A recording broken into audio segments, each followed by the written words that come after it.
So then, if you awaken from this illusion, persistence of vision,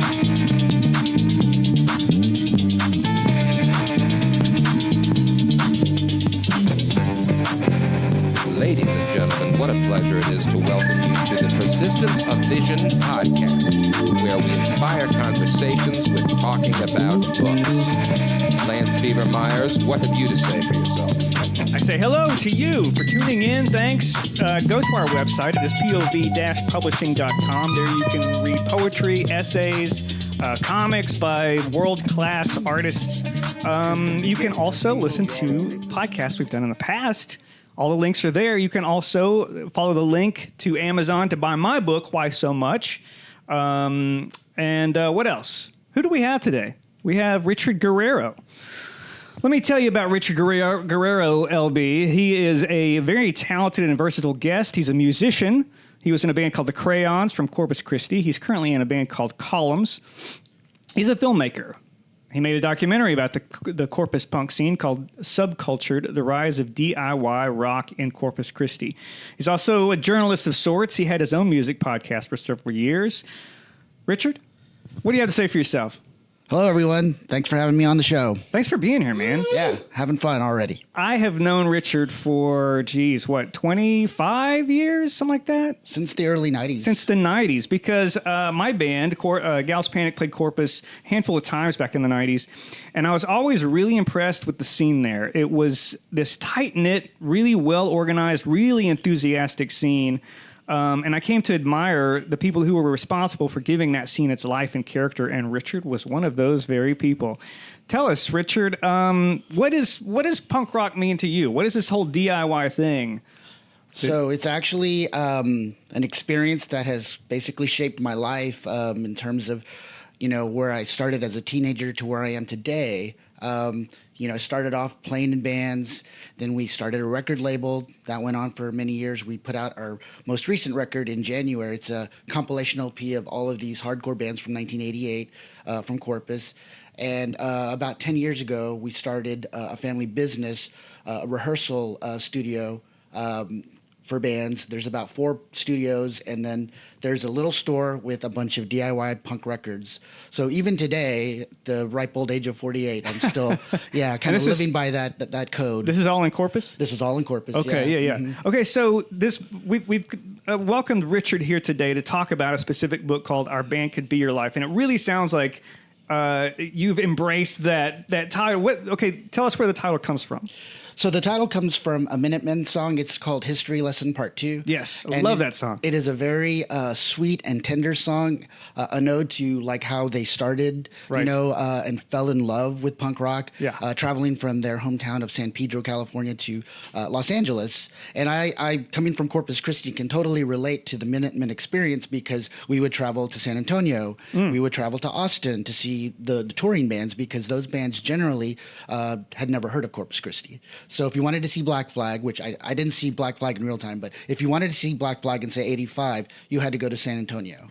It's so funny that you say that because my experience in Gals Panic was our first year of being together, really, we played to 10 people here in Austin. We go to Corpus and play to like over 1,000 because that scene was so vibrant. And I guess, it's kind of a weird paradox there that you're saying like you guys would leave to see big name bands or whatever, but the small bands, I think, and I've talked to many who just really loved playing Corpus because of the scene there. Well, it was mainly an issue of like small scene, but very enthusiastic fans, and the fact that there were so few places that actually hosted this kind of music. So basically, we had 1 to 2 shows a month versus Austin, which had shows like almost 2 or 3 times a week. So those were really special and really cool. Yeah, they were very special. Yeah. And then we would also basically, because of the fact that there were so few places to play, we would band together with other genres. So like you would get a thrash band on the bill, you would get a ska band on the bill, you would get a hardcore punk band on the bill, and every band would bring their fans, and so it would look like you had like 1,000 people in the room. But it wasn't always the case because sometimes the fans would leave after the band played. Through. So you played to smaller crowds, but it was still a nice crowd. Yeah. Well, even the local bands, though, I felt like were really, energetic and really into it. And anyway, let's get back to the book. Sure. So, so when I talk about punk rock, like, because the book I think mentions it and talks about it, punk scene and everything. A lot of times people think punk rock is like this, the sloppy, aggressive mohawks, spiky leather jackets, that sort of thing. But there's a different kind of punk rock really underneath it all that's about just being expressive and just embracing the kind of DIY, do-it-yourself, like making something happen for yourself, regardless of how like technically good you are at it, right? Am I getting that right? Well, so the way I see it, a lot of punk performers started as amateurs. They were art people who, decided, we don't have to be like, the Rolling Stones or, Cream or whoever to play music. We can basically teach ourselves 3 chords and get up there and do our thing. And that's what they did. And so I think a lot of what is perceived as like, like sloppiness is really just them learning how to play on stage. Right. Yeah. And so, but there were also, you had these amazing bands at the same time, like the Suburban Lawns, even Talking Heads, a lot of those bands I think were incredibly tight. They were just playing things on a minimalistic level, but very, very creatively. And I think what you have to look at in that case is just where they were coming from. They were coming from an art world as opposed to a world that relied on a lot of musical notes. Right, right. But it's interesting you put it, they come from an art world, and that was part of it, because a lot of times I talk to my students about what is fine art. And I always like to compare it, like to say that the fine art world is like a lab, and it's a place where you can feel free to experiment and do really stupid, really awful things without feeling like, you failed somehow. Right. And I think that's kind of how the punk rock scene was, in a sense, where it gave you license to not be a virtuoso. It gave you license to try new, weird, stupid things and fall on your face, because that was almost embraced and loved. Right. Right? Yeah, I think people were looking for a really creative kind of experience, as opposed to just somebody going up there and playing, Hey Joe for the millionth time, without any sort of like, interesting kind of revamping of the piece. Yeah, yeah. So I think what I think about punk rock, especially with the bands, the 13 bands in Our Band Could Be Your Life, are bands that really had this work ethic that kind of rose above all. So like Black Flag, if you've ever seen the movie American Hardcore, there's a scene where I can't remember the subject's name, but he is tied to the Beastie Boys somehow, and so he's being interviewed about Black Flag, and he's talking about how Black Flag booked rehearsal time on Christmas Day.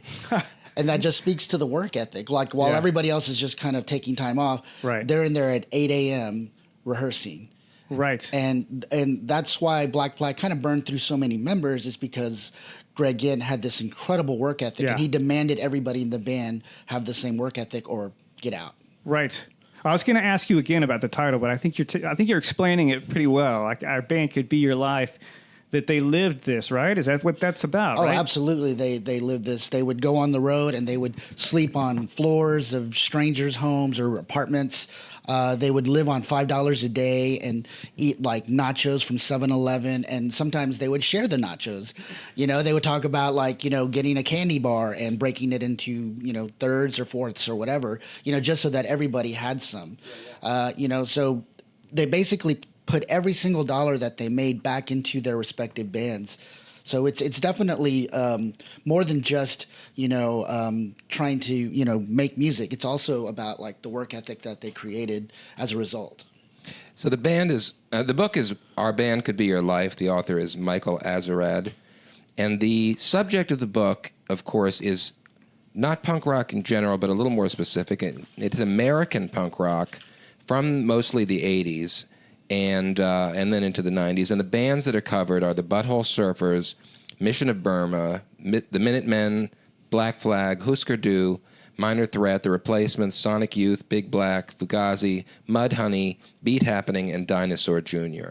And it seems like there's a difference between American punk rock and British punk rock. And I'm going to throw my little theory about it out there, which is I think that American punk rock is more stripped down, less glamorous, and also less cynical than English punk rock. There's that, and I would say that, I think there's a lot of sociological factors that kind of differentiate the two styles. You have just the entire economic system that English punks lived in. I think that really has a huge bearing because they were able to, basically fund, their bands, through government money, whereas in the United States, they couldn't even get food stamps. So you have these stories in the book, where people talk about like, oh, well, we were trying to get food stamps, but, we got denied. I myself tried to get food stamps while we were touring in '94, got denied, got into trouble. So it's not, it's not easy to get food stamps when you look like, a punk rocker. But, over in England, there's a dole system. So there's some sort of basic minimum that people can get to survive, be of basic means in terms of being able to provide for oneself, and so I think that makes a huge difference when you have a basic minimum income to help you kind of get along. Whereas in America, you really have to work. Yeah. And if you don't work, you have to have help. So each chapter sort of follows the band that it's covering until that band reaches a certain level of success, whether it be, getting signed to a major deal or whatever it be. But it's sort of like, it poses the question to me, does success inevitably change the creative process or the character of the band? I think, yes. I think because bands, start off in complete control of their artistic, resources and all of the decision-making power resides within the band in the beginning. When you start working with a label of any size and they're putting significant amounts of money into your project, they get a voice. Right. They get a stake. Sure. And you have an outside party adding that influence, whether it's welcome or it's undue. You have that influence, and that's inevitably going to shape and sometimes maybe even ruin your artistic creation. Right. Yeah. So I think a lot of bands, they in this book, they struggle with that. And the problem, I think, for most of these bands is that in the 80s, you had this real cynical mindset with the audience where, like, the minute Husker Du signed to a major label, people stopped listening to them. They sold out. Right. But, what that meant was that, those records were able to come to my town. Yeah. Oh, sure. Yeah, that's what it meant. I mean, they had better distribution. I was just listening to Warehouse Songs and Stories on the way over here. I actually really like that record. Yeah. Like a lot of the Husker Du fans kind of snub their nose at that one. It's like, that's their sellout record. But sure. Yeah. I like it. And I mean, I think that, Bob, probably, was very much in control of the songwriting part of it because of publishing. He wanted, the lion's share of the money. And it's like, there's a lot of infighting with bands in terms of like publishing because that's really where the money is, especially, if you're not making anything off of touring or whatever, it's like you hope that the record does kind of live on and attract a core following and so people will continue to buy the various reissues or whatever. Right, it's like, sure. I mean, that's what we can say now. Back in '86, you were just hoping to get the record out in the first place. Right. But now it's like you look back and you say, well, we had all these other tracks we can put out a reissue and make more money off of it. It has a longer shelf life now that we know what we can do with things and that there is a market for that kind of all of the warts and all kind of releases. Yeah. Oh, well, speaking of like the long game, when it comes to this book, my interpretation of it, I mean, it's been a couple of years since I read it, but I think, if you look at the overarching theme or overarching like kind of arc, there is that it starts with the DIY culture in America in the early 80s with Black Flag. And then it sort of follows these bands, and yes, it's one per chapter, but it builds, and it kind of goes in a chronological order in a sense, sort of following this DIY culture as it builds and changes and evolves, and it sort of culminates in the release of Nirvana's Nevermind. And it sort of makes several comments about, the business growing around it and that sort of thing. What are your thoughts on that characterization of the scene growing that way? And that saying that Nirvana's Nevermind is like the pinnacle there. So I came of age in around, I guess, like 1985 is when I first really, truly started to accept punk as something that I could, become interested in. Before that, I was an orchestra student. I was into fantasy metal like Fate's Warning, because in Corpus Christi, heavy metal was the dominant genre. So I actually had to work backwards. I had to kind of like teach myself to not worry about the fact that they didn't play that many notes, or that they didn't have like 12 parts to a song. Right, sure. But I remember vividly reading Henry Rollins' tour diary in Spin magazine. This was a tour, I think they went to Europe, and I was just riveted. Like the stories he told, like the one that I can remember is when Ian MacKaye of Minor Threat was, he was their roadie, and like they were in London, and the crowd was just spitting on them. And they opened for a punk band called Chelsea, or actually they were supposed to open, but they wound up headlining. And so the crowd was instructed by the singer, Gene October, to get Black Flag. So like, right. Basically the whole time that Black Flag's playing, they're lobbing, loogies and just all kinds of gross stuff at the band. And then some guy who's, I guess, exceptionally close to Ian gets in his face. So Ian punches the guy out, and the crowd takes like 2 steps back. And at that point, you establish respect. So that was like a very powerful thing. I was like, what kind of bands get spit on, and why would you accept that? I would just walk off. And that was my mindset. The audience is supposed to clap, not spit on you. Right. So I was like 14 years old when I read that. But that opened my mind up into a whole new world of like, artistic, sensibility. And also the fact that certain people are willing to accept so much more just to be recognized for what they're doing. Mm-hmm. What's interesting to me, and I'd never thought of it this way, I'm a big CCR fan, and I'd never really thought of these bands, these punk bands, idolizing Creedence Clearwater Revival in the way that they did, even so far as to say that like the flannel shirts that became the trademark of the grunge scene were like kind of influenced or taken from the CCR days, right? Right. Well, and that speaks to the Minutemen. They adored Creedence Clearwater Revival. Yeah. And so they dressed like them, and that sort of thing. Green River, right? Yeah, that was the name of the band. Yeah, it became, and of course, Pearl Jam or something, right? Green River had, I think, Mark Arm from Mudhoney. You'll have to fact check me because right. Yeah. A lot of this info I haven't thought about in 20-something years. Yeah. But and so CCR and bands like that are kind of like the DNA for some of these bands, which they were already working at a higher level than people who came from the art world, because like the Minutemen were working class guys. Mm-hmm. So they came from a whole other place. They weren't artists. They were more about like coming from the docks and places where, people did hard industrial work. American Oi. So yeah. Well, but they were liberals. They were definitely left-leaning guys.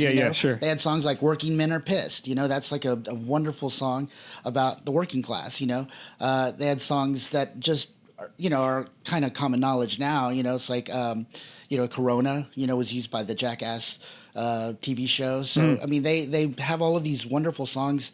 And it's just this incredible tapestry of ideas and sensibility that is very, very, unique for a band functioning in the early 80s, when their, major label counterparts are bands like, A Flock of Seagulls and Men at Work, who I adore. I love Men at Work. But, I mean, come on. Their music wasn't as challenging as say, the Minutemen or Black Flag or bands like that.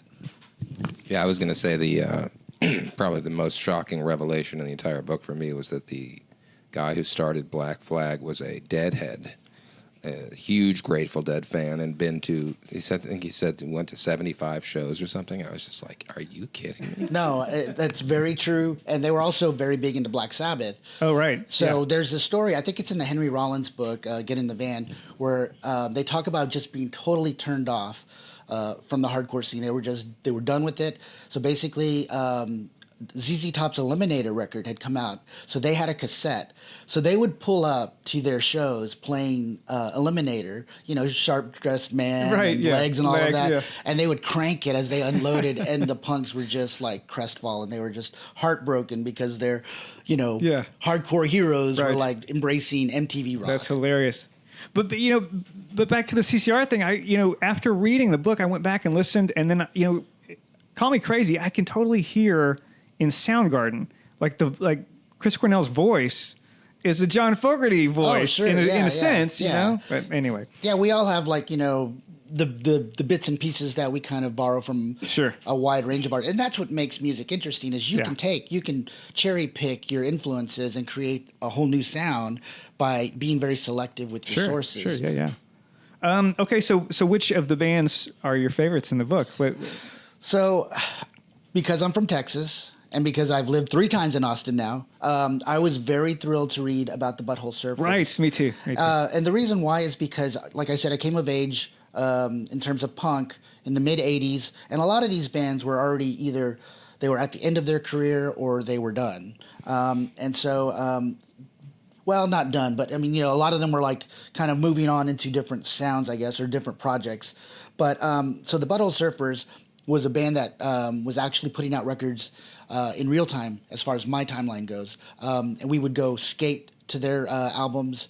I would order their cassettes because their music was not readily available in Corpus Christi. Right. So I had to order from Touch and Go. And I remember one summer I sent off $10 for, Rembrandt Pussy Horse, or one of the cassettes. And I didn't get it for 6 weeks. And so my mom had sent a follow-up letter saying, I am going to contact the Better Business Bureau and all of this. And so somebody from the label wrote back, a nice little note. Sorry, it's so late. We were on tour in Europe and we had nobody to send our mail. Wow, yeah, that's great. That's great. So, but yeah, I remember kind of hearing all of these crazy stories about this band that would have medical films playing in the background and they would blow stuff up and shoot guns off, and so that band came with so much hyperbole that you didn't know what was real. So to actually have a chapter in a book where they lay it out, and it seems pretty much like they're being fairly straightforward with their history. Oh yeah. Whereas they could be totally goofballs and just we did all this stuff, But it seems like they're being pretty straightforward. I mean, they admit to crying a couple times because they got canceled or whatever. So I mean, that's pretty real, I think. So I was very excited about the Butthole Surfers chapter, and I never got to see them play. There were a couple of times that I could have gone, but just work or whatever. I just never made time to see them. And I think I've seen about 1,000 bands. So there aren't very many bands that I regret missing, but Butthole Surfers, definitely one band that I wish I could have made time for. Husker Du, I really was starting to adore their records. I heard some of the later records when I was still in Corpus, so I knew of those records, but I didn't hear any of their hardcore stuff. Yeah. And so through the course of this book, I went out and got all of their original. Oh, really? Their early records and Land Speed Record, Metal Circus, and all of that. And so those records are really, really good. The one band that I would have liked to have seen in here, and I was thankful for the mention, is a Milwaukee band called De Kreutzen, because I think De Kreutzen was an absolute game changer in terms of Corpus punk rock. They played in Corpus on the Oktoberfile tour in 1986, and the 50 people who went to that, the legend goes, in Manchester, 50 people saw the Sex Pistols play. Oh, right. 50 people started bands. Same thing happened in Corpus. Because everybody was inspired. Tim Stiegel, the Austin Chronicle writer, of course. I think he played that show. His band, The Hormones, they played that show. Okay. And he's still playing in The Hormones. Right. Again, They're still doing people, it. But he's still doing The Hormones. So it was a very influential show, and that band, each record was different. The first record, a self-titled record, is in my opinion, one of my top 5 all-time hardcore records ever. And it's just so tight. And so which one is it? Tell us again. It's self-titled. It's De Kreutzen self-titled from 1983. Okay. There's a previous 7-inch called Cows and Beer, which hints at the greatness of the band. But the self-titled LP is really where it's at. It's just the production is really, really good, and the talent and just musical ability just shines through on this record. It's brilliant. And it's overlooked. I think a lot of people don't even know about that record. But then Oktoberfiled is like a complete 180. They go slowcore, and they're doing things very kind of like in a psychedelic way. They're using digital delay. It's a very kind of spooky record in the sense that they went from like fast to slow. The third record is more of a commercial, like it's like, oh, hey, bands are starting to get signed. We should maybe do some songs that are a little more commercial, but they were great songs. That was the thing. And one of the best ballads I've ever heard in my life, number 3, is on that record. And then they close with Cement in 1991, which is about the time that Nirvana came out and stuff. Yeah. Well, let me ask you this. Who was it that said that writing about music is like dancing about architecture? Was it? I've heard that. Yeah, right. phrase. So I get, so the reason I bring it up, so here we have a book that's all about music. And if you're not into the music, would you enjoy the book? And if, I think most people who are interested in this kind of subject matter are going to want to research. And like, when I was reading the book, I was just really increasing my musical library here, buying up everything that I was reading about and checking it out. I guess my question would be, number one, how do you analyze like the funness of a book or the genius of reading a book or the cultural analysis of a book on its pure writing alone? Do you think this book is like, there's something to be said about the writing alone? The journalism in this book is pretty impressive. I've written 300 music stories for the newspaper in Corpus Christi, and I've interviewed everybody from Carlos Santana to Kevin Seconds, John Joseph of the Cro-Mags. So, and I did this usually in my car. So the DIY ethic continues, right? Yeah.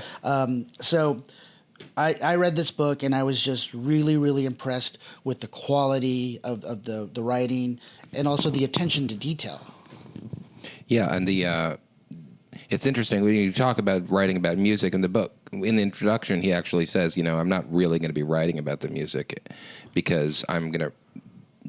And he recommends some source material where you can go and read about the music, but he's really writing about the people. He's writing about the bands, and it is a really powerful. When you lived through it, it's powerful to go back and get a sense of the time and place, right? I mean, this is what helped to define an era for a lot of us when we were kids. And I was just in the parlor last night at Austin, Texas pizza restaurant and bar, and the walls were plastered with these bands. I mean, you mentioned Kevin Seconds. There's a 7 Seconds poster on the wall, and someone had scrawled, "Ask Kevin Seconds about his white power tattoo." And I just thought, I don't know if he really has a white power tattoo, but it's interesting that this is decades later, and people are still like really up in arms about whether this guy is a good guy or not, And, I remember when I was a kid, my friends and I were obsessed with this kind of music, and we were particularly obsessed with a single question, with whether someone was a poser or not, and what it meant to be a poser.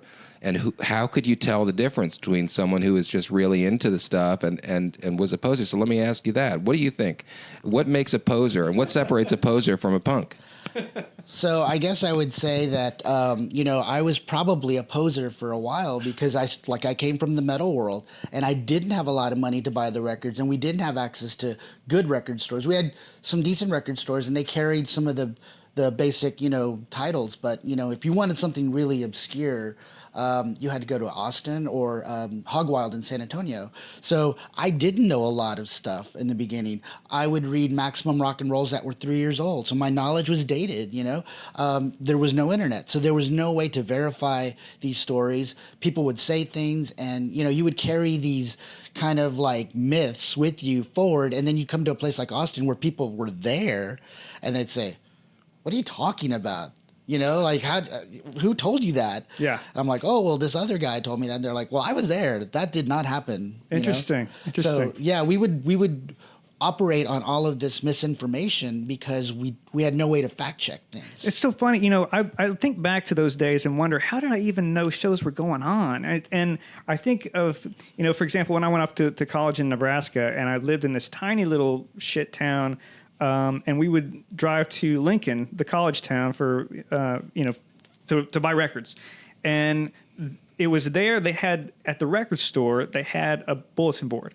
And that's where people put their flyers up, and that's how we found out about shows. And then we'd come back and buy the tickets to the shows, and then we'd come back and go to the shows. And it felt to me like that was like the meeting place of ideas and information was these record stores, these little indie record stores. Absolutely. It was such a strange time, like when I think compared to what kids are doing now, like how much information you can have. But back then it was like you make your pilgrimage to the closest town that actually had a record store where you could buy these things. Right. There's a story in the book, in the Husker Du chapter, where they talk about putting out the double LPs in arcade, and they sold 3,500 copies of that double LP within like a month.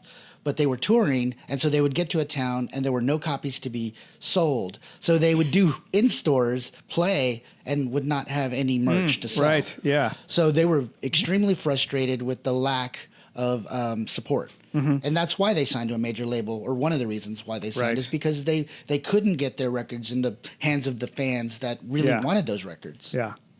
Well, I think the thing that I've, here I am, like you said, I mean, I'm pushing 50 and I'm still so inspired by this kind of thing, this kind of like DIY culture. I mean, LB and I started our own publishing company, like for that very reason, because it's like, I wanted the experience of writing and putting it out there and having people read it. And, rather than wait around for somebody else to do it, we did it. And so there's still some of that ingrained in me. It sounds like there's a lot of it still ingrained in you. There's a lot to be, even though we have the internet, I think sometimes because we have the internet, we have to actually embrace this even more. Tell me about, that's a good question, I think. How do you think the internet has changed this, and how do you think the lessons in this book can be applied today? So the internet basically made the whole process of, kind of information consumption, it basically shrank it down, considerably. So like, a kid could decide he's going to get into punk rock, and within the space of a week, basically go from Sex Pistols, Sex Pistols to Spaz in the 90s and move forward into the more modern age, Perfect Pussy and bands like that. It's like you can do all of that very quickly now, whereas we were living it in real time, kind of trying to get up to speed with the history, with the ancient artifacts, but at the same time, there were still bands that were putting out pretty decent records in the late 80s. So you had, records to kind of keep everything going. There's a really great band from Sweden that I thought, should have been a lot bigger. They were called Union Carbide Productions. And those records, I have since tracked them down, and they are among some of my favorite records. The fact that they put out this one record called In the Air Tonight, which is a reference to the Union Carbide disaster in India, Bhopal, India, just speaks volumes about, what they were trying to do. They were really trying to kind of not only write amazing music, but also kind of, reference modern things and really kind of keep you intellectually connected to the wider world. Yeah, I think a lot of people are talking about, these days as being, glory days for creators, because, you create something, you record a record and you can put it up on Bandcamp and you can have it out to your fans. And none of this, like the stories you tell where you go on tour and you don't have the record, like you just point people to the download, right? Right. But I think that also makes for a lot of white noise, and it makes it just as difficult to get the attention that you want for your band. As far as like even booking a band, everyone works through email nowadays, and it's super easy to ignore an email. It's super easy for it to go to spam. It becomes almost more difficult to book a show these days. Whereas back in the day when LB and I were in our stupid bands in the 90s, Debbie down at Hole in the Wall had an office hour, and if you called, you got the gig, right? Awesome. You're responsible enough to remember when her office hours were and call her, So it feels like it's not necessarily the opportunities are not necessarily greater. They're just very different. Yeah, and I would say that the fact that music is so available makes it kind of in a way disposable, I think, to modern Oh, right. listeners. That's a good word for it. because they don't really view the artistic process the same way. They just, like my kids, they're modern kids. So they'll listen to something like Black Flag or, the Minutemen and say, why does it sound so thin? They have no idea of the struggle that it took for those bands and the working conditions that they were working under. Like some of those LPs were recorded in like a day or 2 days. Right. You know, so there was no second take. It was just you flew through the take and that was what you kept. Yeah. So my kids have no ability to process that. Right. Because they live in a digital world. Everything can be fixed. Absolutely. Well, look, there's so much more I would love to talk to you about with this book, but we got to move on. We've got our lightning round that's pushing into our time here. So, are you ready? Yes, absolutely. Okay, lightning round. Here it comes. First question: when was the first time you fell in love with a book? So the first book I ever read that I really cared about outside of the high school books that we were told to read was Charles Bukowski, Ham on Rye. Aha. That book really made reading palatable to me. It really kind of spoke to me on so many levels. So I think that's probably one of the most important books for me personally. Is that a collection of essays, or is No, that... it's a full on autobiography. Oh, It's okay, really gotcha. his novel Okay. about his life. I you see. know? Yeah. And it's he had a very difficult life Yeah, for yeah. sure, growing up in the Depression and everything. Good answer. All right. So, has a book ever changed your mind? It has definitely broadened my mind for sure. So I don't know that I can say that I've ever changed my mind because of a book. I've definitely had some, kind of interesting, thoughts about what the subject matter was trying to say to me and whether I agreed with it or disagreed with it. But I can't really think of a time where a book actually changed my mind. There were a few times in this book where I kind of felt like there were some missed opportunities to talk about maybe some of the lesser bands in the scene that were, still very, very vital and important. Gotcha. Okay. Has a book ever changed your life?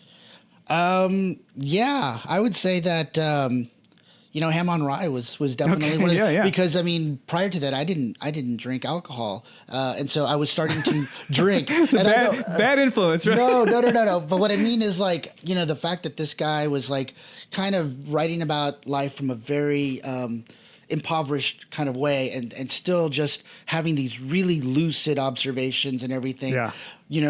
As a kid, I was taught that alcohol was like a very demonic thing, and of course coming through the punk scene with Minor Threat and the straight edge scene, half of my band, the Crayons, when we were in high school, we were straight edge and the other guys were not. Oh, is that right? So we actually the reason we were going to play with Youth of Today in the Valley in '88, and the reason that I chose to play with Fang instead was because I was afraid that the drunk guys or the guys who drink in the band would get us into trouble with Ray of Today, and great. he looked like a scary guy to me, so I didn't want any trouble with those guys.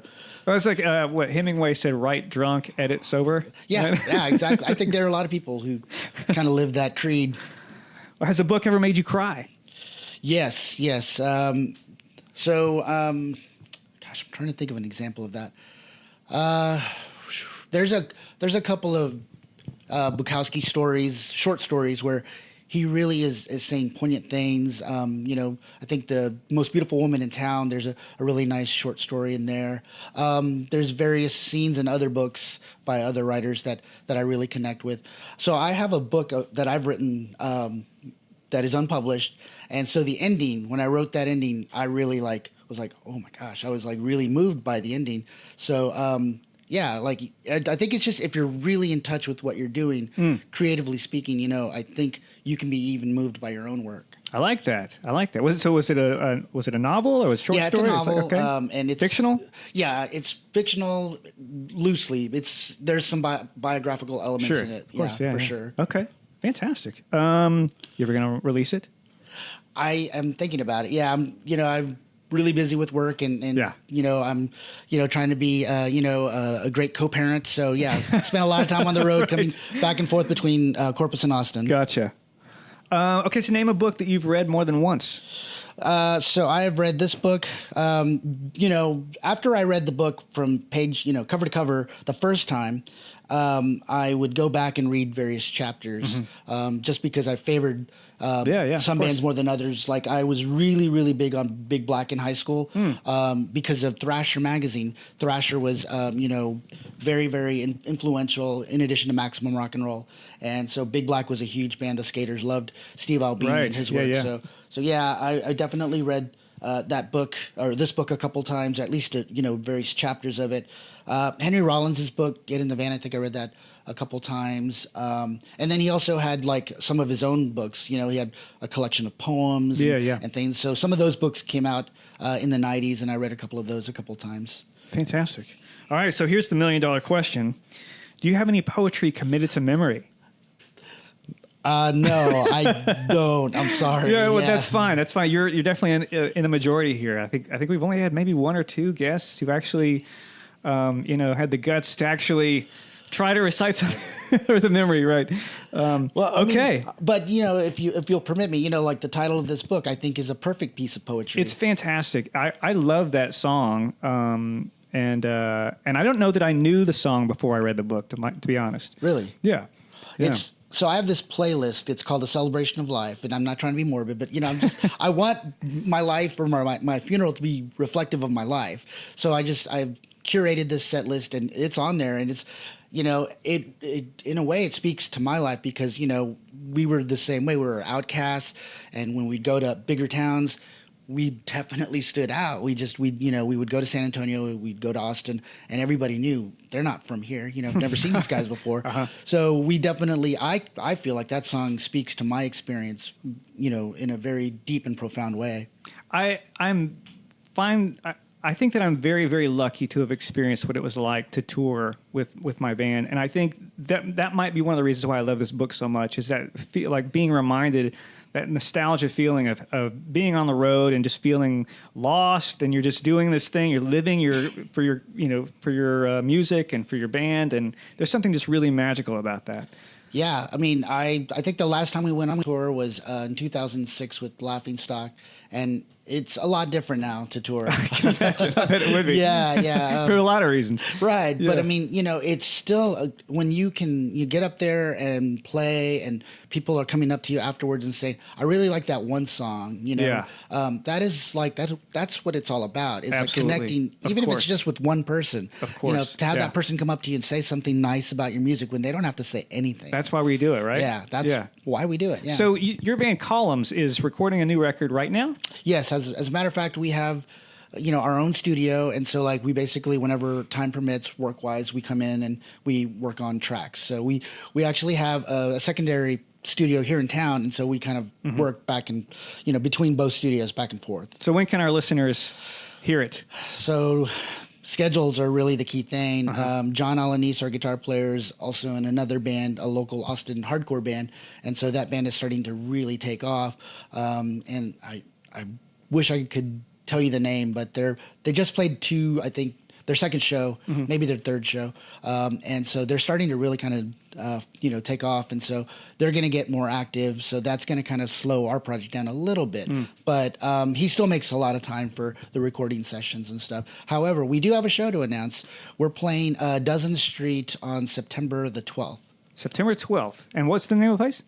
Dozen Street. Dozen Street. Yeah. And where's that? East Austin. Okay. I've only been there once. So okay. Dozen Street, September 12th, Columns. That's where you can see them. Check it out. We have something to announce from POV Publishing. LB has a book, and his release is on September 21st at Malvern Books. Is that right? Yes, 7 p.m., Malvern Books. September the 21st is a Saturday, so you can come and you can be straight edge. Hell yeah. So speaking of straight, what is the name of the book? The book is called The Goddamn Fool. That goddamn fool, and you'd be a goddamn fool to miss September 21st and September 12th. Go see Columns. Richard, thanks so much for coming and talking to us about this stuff. It was a blast. I mean, this kind of stuff is really what I'm still doing. So, yeah, it's always a joy to talk about things that I'm still doing. Awesome. Okay, well, thanks. And thank you for tuning in. We'll see you next time.